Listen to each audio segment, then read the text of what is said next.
Assalamualaikum warahmatullahi wabarakatuh. Pada kesempatan kali ini kita akan bahas tentang ekspresi yang digunakan untuk menyatakan thinking about a problem, memikirkan sebuah masalah, dan seeing a good side, melihat sisi yang baik atau melihat hikmah. Nah, di sini adalah ekspresi yang digunakan untuk menunjukkan atau memperkenalkan sebuah masalah dan bagaimana cara kita melihat sisi baik dari masalah tersebut. Ekspresi yang pertama, kita akan membahas tentang thinking about a problem, bagaimana cara kita memikirkan sebuah masalah. Dan ekspresi yang digunakan adalah yang berwarna merah dari nomor 1 sampai 5. Di ekspresi-ekspresi ini diikuti dengan kalimat lengkap dan kalian bisa naruh ini di posisi manapun di mana ketika kalian membuat percakapan atau dialog ataupun teks, kalimat-kalimat yang menunjukkan atau merujuk pada suatu masalah itu kamu perkenalkan. Nah, untuk memperkenalkan masalah ini, kamu bisa pakai ekspresi yang berwarna merah di sini. Kita bahas satu-satu. Yang pertama, I was so shocked. Saya sangat terkejut atau saya sangat shock how bad the air pollution, betapa buruk polusi udara in Jakarta is, di Jakarta. Nah, yang pertama ini kalimat atau ekspresi thinking about a problem adalah yang I was so shocked, karena di sini ekspresinya kemudian diikuti dengan masalahnya apa? Masalahnya adalah polusi udara di Jakarta. Jadi ekspresi lalu diikuti dengan permasalahannya apa? Apa yang akan kalian bahas nanti? Yang kedua, ekspresi yang digunakan adalah I also couldn't believe. Saya juga tidak bisa percaya. The fact that people are smoking. Fakta bahwa orang-orang merokok everywhere. Di sembarang tempat, di mana-mana orang merokok. Nah, ini juga kan ekspresinya dulu. I also couldn't believe. Ini mengawali masalahnya apa gitu ya. Lalu diikuti dengan problem atau masalah yang dibicarakan. Masalahnya adalah orang-orang merokok di sembarang tempat. Yang ketiga, I think, saya pikir, the city that we live in, kota di mana kita tinggal, has fallen to a very bad inflation. Telah jatuh pada inflasi yang sangat buruk. Di sini kita lihat lagi, I think, lalu diikuti dengan permasalahannya apa yang akan dibahas. Yang keempat, in a case like this, dalam kasus seperti ini, atau dalam situasi seperti ini, I think the root of the problem comes from, saya pikir akar dari masalah ini datang dari titik-titik. Nah, setelah kata from itu kamu bisa ikuti dengan apa sih sumber dari masalahnya, apa sih yang menyebabkan masalah itu muncul gitu. Yang kelima, maknanya hampir sama seperti nomor 4, cuma bedanya adalah kasus dan situasi, hampir sama maknanya. Yang nomor 5, in a situation like this, dalam situasi seperti ini, we should act calmly. Kita harus bertindak dengan tenang. Nah, ini ada 5 ya ekspresi yang bisa digunakan. Jadi nanti kalian bisa pakai manapun yang kira-kira paling cocok untuk situasi yang akan kalian bahas nanti. Yang selanjutnya kita akan membahas tentang seeing a good side atau melihat sisi baik atau melihat hikmah dari masalah yang sudah kita bahas tadi. Yang pertama, sama ya, ekspresi yang ditunjukkan tuh yang pakai warna merah. Di sini ada 5 contoh, kita lihat nomor 1, let's not be drowned in it. Mari kita tidak terlalu tenggelam dalam masalah ini. It itu refernya atau merujuknya ke masalah ya. We can still take the positive side of. Kita masih bisa mengambil sisi positif dari our situation, dari situasi kita. Yang merah ini, let's not be drowned in it, we can still take the positive side of, itu adalah ekspresi yang digunakan untuk menunjukkan sisi baik atau hikmah dari sebuah situasi. Yang kedua, yang merah-merah ini ya, this world is dynamic, you know. Dunia ini dinamis, kamu tahu. Nah, itu ekspresinya. Diawali dengan the reality that we are facing means that realita yang kita hadapi saat ini bermakna bahwa this world is dynamic. Dunia ini dinamis. Jadi maksudnya adalah misalnya tadi Jakarta penuh dengan polusi. Lalu kemudian kamu bilang the reality that we are facing means kenyataan yang kita hadapi saat ini bermakna bahwa this world is dynamic, you know. Dunia ini dinamis, kamu tahu. Nah, Misal sebelum, Covid ini kan Jakarta penuh dengan polusi ya, tapi sekarang dinamis kan, karena sekarang, polusinya berkurang gitu kan. Jadi menunjukkan bahwa kita lihat sisi baiknya dong, bahwa dunia itu dinamis. Kalau sekarang banyak polusi, berarti nanti juga polusinya akan turun gitu. Yang ketiga, at least, setidaknya, we are safe, kita aman.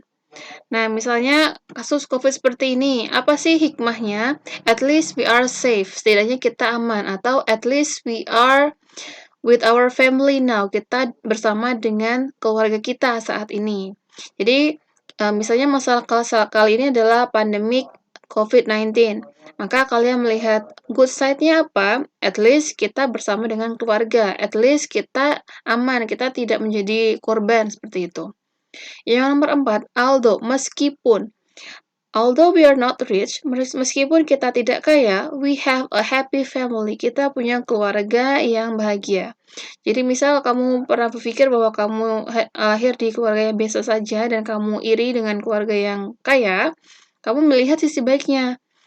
Meskipun tidak kaya, kalian tinggal di keluarga yang bahagia misalnya.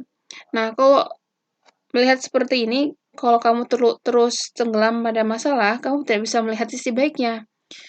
Yang kelima, I failed the test. Saya gagal tesnya. But, ini yang adalah ekspresi untuk menunjukkan sisi baiknya, tapi I got a useful experience. Saya mendapatkan pengalaman yang bermanfaat atau berharga itu ya. Of how the test look like. Bagaimana tesnya itu kelihatannya seperti apa. Jadi misalnya kamu pernah ikut tes beasiswa, kamu gagal, gitu ya, itu kan masalah. You fail the test.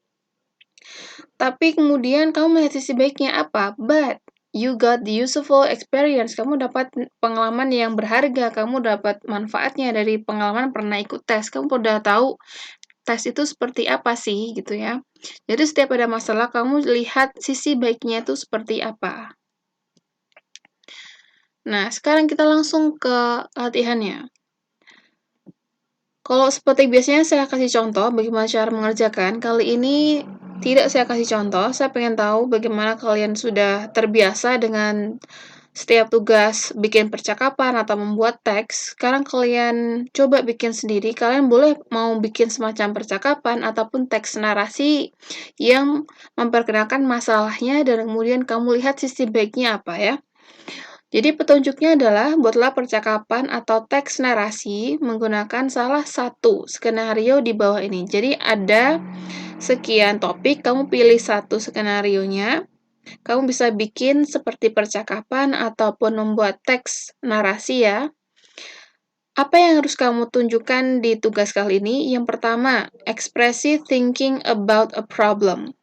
Ekspresi berpikir atau menunjukkan tentang suatu masalah. Yang kedua, ekspresi seeing a good side, ekspresi bagaimana kamu melihat sisi baik atau hikmah dari masalah tersebut, ada dua.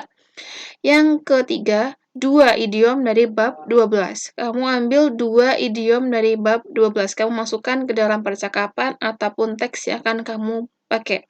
Nah, karena kemungkinan ini akan sangat lebih panjang daripada biasanya, tolong di garis bawah ekspresinya. Jadi kalau kamu nulis ekspresi thinking about a problem ataupun ekspresi seeing a good side dan juga dua idiom yang kamu pakai, tolong di garis bawah supaya lebih mudah untuk dilihat ya. Nah, kita lihat skenario yang pertama. You work in an international company. Kamu bekerja di perusahaan internasional and get a good salary dan mendapatkan gaji yang bagus. Your company is in a difficult situation. Perusahaanmu sedang dalam situasi yang sulit. Nah, ini masalahnya ya. And cannot pay for its employees' salary and debt. Dan tidak bisa membayar gaji karyawannya dan juga hutang. Although you are a good employee, meskipun kamu pekerja yang baik atau bagus, your company still fires you. Perusahaanmu tetap memecat kamu. Nah, ini masalahnya. Bagaimana kamu menunjukkan masalah ini? Bagaimana sisi baiknya dan gabungkan dengan dua idiomnya. Dan jangan lupa di garis bawah. Yang kedua, the election to choose the new governor, pemilihan untuk memilih gubernur yang baru is nearing. dekat gitu ya. Sudah mendekat waktunya. There is a rumor, ada rumor that all the candidates, bahwa semua kandidat atau calon are practicing a money politic, melakukan praktek money politik atau politik uang. Nah, ini adalah masalahnya. Bagaimana kamu menunjukkannya? Problemnya ini ya, practicing money politik. Lalu seeing good side-nya apa? Sisi baiknya apa sih dari masalah ini? Lalu kamu campurkan dua idiom di dalamnya. Yang selanjutnya, ketiga, Indonesia is said to be a maritime country. Indonesia disebut sebagai negara maritim. However, tapi the volume of fish export, besarnya atau volume ekspor ikan is still below the target, masih di bawah target. Worse, lebih buruk, many fishes are being stolen. Banyak ikan yang dicuri by fishermen, oleh nelayan-nelayan from neighboring countries, dari negara tetangga. Ini masalahnya, silakan nanti disusun seperti petunjuk yang di atas. Yang nomor 4, teachers are paid very little. Guru-guru dibayar sangat kecil atau sedikit to educate students, untuk mendidik siswa. But TV stars, tapi bintang TV ya, artis, are paid very high, dibayar sangat tinggi to ruin students' morality, untuk menghancurkan moral siswa. Nah, ini masalahnya bagaimana kamu melihat sisi baiknya. Yang nomor 5, terakhir, the government encourage, pemerintah mendukung, and pushes, dan mendorong, the young generation, generasi muda, to study hard, untuk belajar keras, as well as be creative, dan juga menjadi kreatif, and contributive, dan kontributif, for the development of this country, untuk perkembangan negara ini. However, it seems that the government, tapi sepertinya pemerintah, never fully appreciates, tidak pernah secara penuh mengapresiasi, the creation of its people, hasil karya atau kreasi dari orang-orangnya. Ini masalahnya ya, masalahnya adalah kita diminta ya, orang generasi muda ini diminta dan didorong untuk kreatif, belajar keras, bersikap kontributif untuk perkembangan negara, tapi pemerintah tuh nggak begitu mengapresiasi dengan hasil karya dari masyarakatnya. Nah, ini masalahnya. Bagaimana kemudian kamu melihat sisi baik dari permasalahan ini? Jadi ada 5 ya topik yang harus kalian bikin. Kita lihat lagi. Kalian boleh bikin percakapan ataupun dibikin teks narasi, kayak bikin teks biasa. Dan jangan lupa ekspresinya di garis bawah. 1 ekspresi thinking about a problem, 1 ekspresi seeing a good side, dan 2 idiom dari bab 12. Untuk yang ekspresi thinking about a problem dan seeing a good side, minimal 1, untuk idiomnya 2. Oke, kalau gitu saya tunggu tugasnya, and see you again next week. Wassalamualaikum warahmatullahi wabarakatuh.